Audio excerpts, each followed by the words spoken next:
Que signifie le code erreur F1 sur les climatiseurs et comment le résoudre? Commençons par dire que la signification du code F1 n'est pas toujours la même.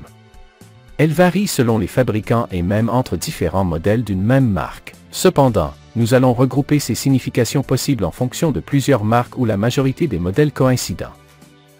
Le code F1 peut apparaître lorsque le contrôleur électronique de l'unité intérieure détecte une résistance électrique hors plage dans un capteur de température. Cela peut être dû à une résistance électrique infinie indiquant un circuit ouvert dans le capteur de température, à une résistance électrique extrêmement faible indiquant un court-circuit dans le capteur de température, ou à une lecture anormale de résistance lorsque le capteur de température est mal calibré. Cette panne survient dans le capteur de température qui mesure la température de l'air intérieur de la zone à climatiser. Cette signification est courante dans de nombreux modèles des marques suivantes: Friedrich, Amana, Tran, Grey, Mab, Sinclair, Lennox, Olympo. Cependant, dans d'autres marques qui utilisent un capteur de température d'air extérieur situé dans l'unité extérieure ou condenseur, le code F1 indique une panne de ce capteur. Certaines des marques qui identifient cette erreur de cette manière sont Midea, Westinghouse, Volta. Pour les pannes liées à un capteur de température, voici les recommandations pour tenter de résoudre le problème. 1. Éteignez le climatiseur et débranchez-le de l'alimentation électrique pendant plusieurs minutes. 2. Rebranchez-le puis rallumez-le pour vérifier si l'erreur disparaît. 3. Si l'erreur persiste, éteignez et débranchez à nouveau l'appareil. Localisez le capteur concerné selon la marque et vérifiez l'état de la connexion. Assurez-vous qu'elle ne soit pas desserrée, sale ou endommagée. Ensuite, rallumez le climatiseur pour voir si l'erreur réapparaît. 4. Si le code revient, déconnectez le capteur. Utilisez un multimètre réglé sur l'échelle kilo-ohm pour mesurer la résistance en plaçant les pointes sur les bornes du capteur dans n'importe quel ordre. 5. La lecture ne doit jamais être 0 car cela indiquerait un court-circuit. 6. Elle ne doit pas non plus être infinie car cela suggérerait un capteur cassé ou ouvert. 7. Si un problème est détecté, remplacez le capteur. 8. Si la cause de l'erreur n'a pas encore été identifiée, comparez la lecture du multimètre avec les valeurs indiquées dans le manuel technique de l'appareil en fonction de la température. En cas d'écart, le capteur doit être remplacé. Pour d'autres fabricants, le code erreur F1 est lié à des pannes dans l'unité extérieure, plus précisément dans le module IPM ou module intelligent de puissance, qui alimente électriquement le compresseur inverté. Certaines de ces marques sont O, RIM, Benelux. Certains modèles de Volta, Haier, Oneida. Pour vérifier l'état du module IPM, suivez ces recommandations. 1. Éteignez l'appareil et débranchez-le de l'alimentation électrique.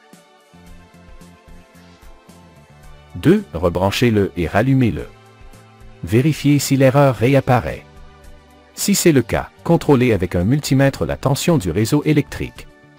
Si la tension est instable ou hors plage, envisagez d'utiliser un stabilisateur de tension. 3. Si le problème persiste, vérifiez que l'échangeur extérieur soit propre et assurez-vous que le ventilateur tourne correctement. Un mauvais échange thermique dans cette zone augmente la pression du fluide frigorigène et surcharge le compresseur ainsi que le module électronique IPM. 4. Si vous devez nettoyer l'appareil, assurez-vous qu'il soit complètement débranché. 5. Si l'erreur persiste, et avec l'appareil totalement déconnecté, allez au compresseur inverté.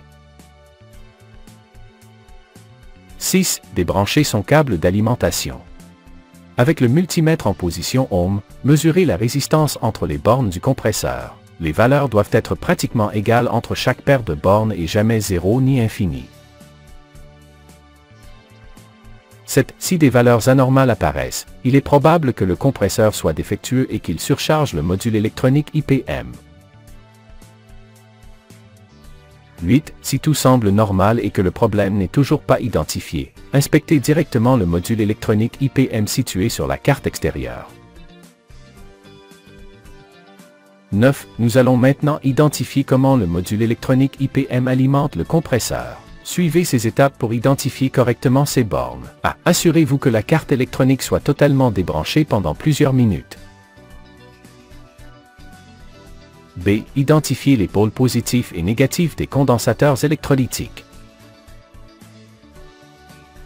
C.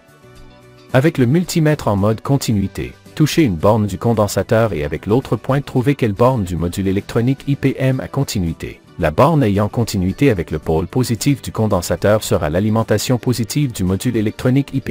Celle ayant continuité avec le pôle négatif sera l'alimentation négative du module électronique IPM. D. Identifiez maintenant les 3 bornes du module électronique IPM qui ont continuité avec le connecteur du câble du compresseur. Avec le multimètre en mode continuité, placez une pointe sur une sortie du câble du compresseur et avec l'autre trouvez la borne correspondante du module électronique IPM. Répétez l'opération pour la deuxième et la troisième borne. F. Une fois les 3 bornes identifiées, testez-les avec le multimètre en mode diode. Placez la pointe négative sur la borne d'alimentation positive du module électronique IPM et gardez-la fixe. Avec la pointe positive, mesurez chacune des 3 bornes reliées au compresseur. Chaque lecture doit être identique. En cas de différence, le module électronique IPM est défectueux.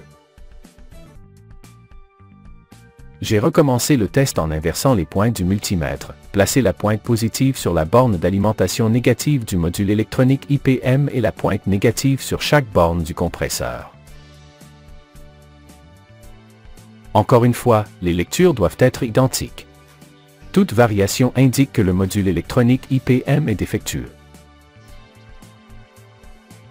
Que faire si la marque de votre appareil ne figure pas dans cette vidéo? Il est recommandé de suivre ces étapes. A. Commencez par vérifier les capteurs de température de l'unité intérieure et effectuer leur diagnostic. B. Ensuite, contrôlez les capteurs de température de l'unité extérieure si l'appareil en possède. C. Nettoyez l'échangeur extérieur et le filtre à air de l'unité intérieure. D. Pour les modèles invertés, concentrez-vous sur le diagnostic du module électronique IPM.